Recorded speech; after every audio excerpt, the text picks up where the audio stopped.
আইসিকে গালিগালাজ ফের এফআইআর বিজেপির। সাঁইথিয়া থানায় অভিযোগ দায়ের বিজেপির এবং গতকাল শিউড়ি থানায় লিখিত অভিযোগ দায়ের।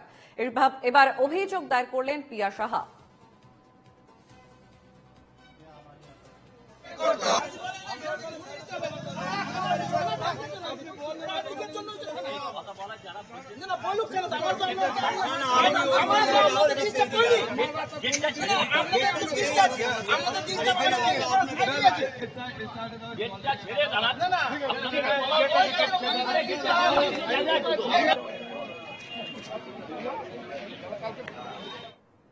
এখানে বীরভূমের তৃণমূল গোষ্ঠী আর এক কাজল গোষ্ঠী আছে।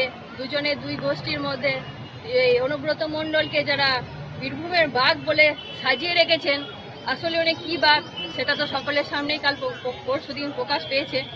তো এই বাঘ যেভাবে এক থানার আইসির মা বোন তুলে যেভাবে কদর্য ভাষায় গালিগালাজ করেছেন, তার পরিপ্রেক্ষিতে আমরা মনে করি এটা আমাদের মহিলাদের জন্য একটা লজ্জাজনক, এবং যে অডিও ক্লিপ আমরা সবার সমক্ষে আনতেও একটা দ্বিধাবোধ করছি, লজ্জাবোধ করছি।